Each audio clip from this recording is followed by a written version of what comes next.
Praise the Lord. दिन की शुरुआत परमेश्वर के अद्भुत वचन के साथ मैं पास्टर राजकुमार सब प्रिय भाई बहनों का इस प्रातःकालीन वचन मनन में स्वागत करता हूं। जैसा इस गीत में मैंने गाया है, मेरी प्रार्थना है बरकतों की, आशीषों की बारिश, उसकी बूंदें आपके जीवन में परमेश्वर भेजे। दूसरे शामुएल की पुस्तक उसका 6 अध्याय उसका 11 वचन मैं एक व्यक्ति को आपके सामने रखना चाहता हूं, और जब आप उस व्यक्ति के बारे में सुने तो आप सोचें उसने जो किया क्या आप भी वैसा कर सकते हैं?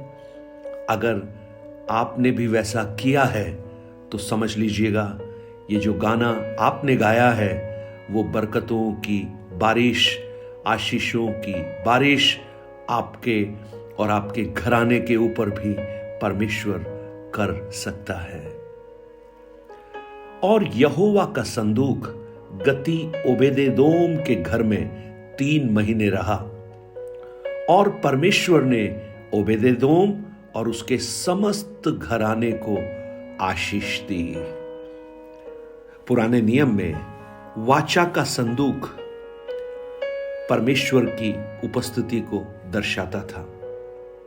जहां भी परमेश्वर के लोग होते थे वो वाचा के संदूक को अपने साथ लेकर चलते थे, और दूसरे लोगों को भी यह समझ में आता था कि अगर इनके साथ वाचा का संदूक है तो इनको हराना नामुमकिन है, क्योंकि परमेश्वर इनके साथ है। पहले शामुएल की पुस्तक उसके 4 अध्याय 3 से लेकर वचनों को जब आप पढ़ेंगे वहां पर आप देख पाएंगे कि जब पलिश्तियों से इजरायली युद्ध में हार रहे थे और कई हजार लोग, 4000 लोग मर गए, तो इजराइल के वृद्ध लोग कहने लगे कि आज हम क्यों हारे। तब उन्हें समझ में आया कि वाचा का संदूक उनके मध्य में नहीं है, और उन्होंने शीलो से वाचा का संदूक मंगा लिया। और उसके 5 और 6 वचन को जब हम पढ़ेंगे तो वहां पर लिखा है, जब यहोवा के वाचा का संदूक छावनी में पहुंचा तब सारे इजरायली इतने बल से ललकार उठे कि भूमि गूंज उठी। और ललकार का शब्द सुनकर पलिश्तियों ने पूछा, इब्रियों की छावनी में ऐसी बड़ी ललकार का क्या कारण है? और जब उन्होंने जाना कि यहोवा का संदूक छावनी में आ गया है, तब पलिश्ती डर कर कहने लगे, उस छावनी में परमेश्वर आ गया है। और उन्होंने कहा, हाय हम पर ऐसी बात पहले नहीं हुई। यानी परमेश्वर की उपस्थिति का आभास, उसकी प्रेजेंस की पुष्टि वाचा का संदूक करता था। और उसी वाचा के संदूक के बारे में जब हम पढ़ते हैं तो ये वाचा का संदूक वास्तव में ओबेदेदोम के घर में नहीं आना था। ये वाचा का संदूक तो दाऊद अपने यहां ले जा रहा था, लेकिन जब वाचा का संदूक लेकर वो जा रहे थे और वाचा के संदूक ने जब ठोकर खाई तो उज्जा नाम का एक नौजवान उस वाचा के संदूक को कांधा देने पहुंचा, परंतु परमेश्वर का क्रोध उसके ऊपर प्रकट हुआ और वो मर गया। और जब दाऊद ने देखा तो उसका मन बड़ा अप्रसन्न हुआ और उसने कहा, अब इस वाचा के संदूक को हम नहीं ले जाएंगे। और जब देखा तो एक घर दिखाई दिया ओबेदेदोम का, उसके घर में वाचा का संदूक पहुंचा दिया बाय एक्सीडेंट, पहुंच गया बस।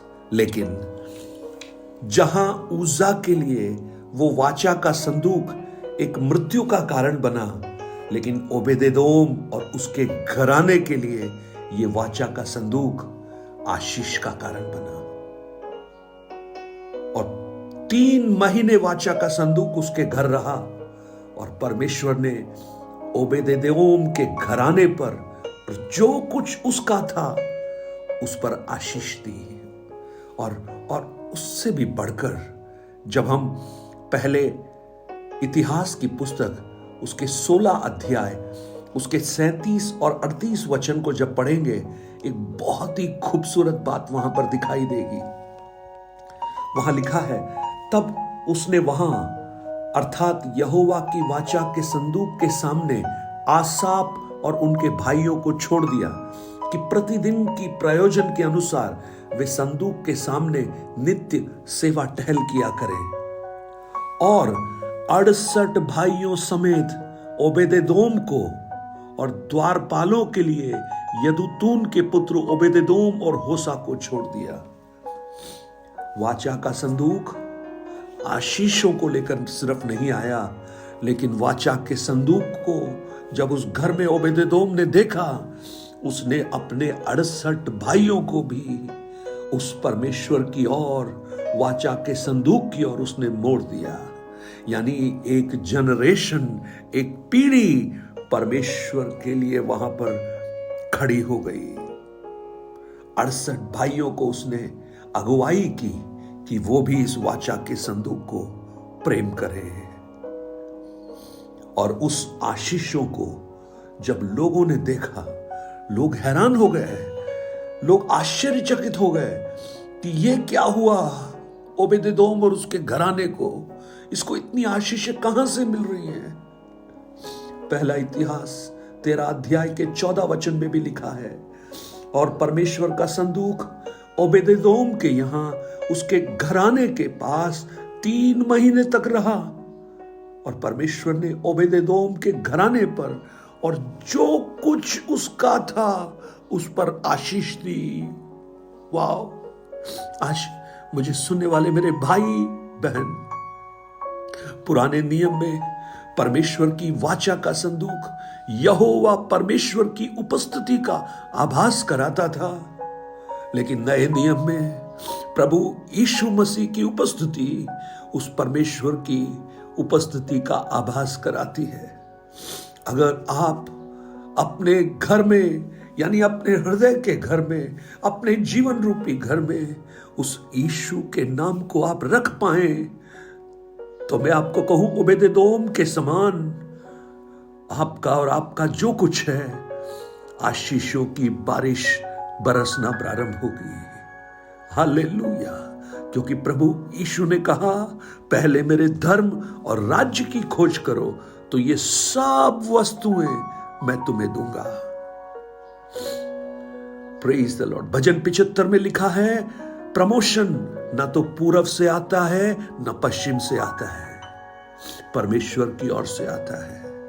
याकूब की पुस्तक में हम पढ़ते हैं, बढ़ती ना हर एक उत्तम दान ज्योतियों के पिता परमेश्वर की ओर से आता है।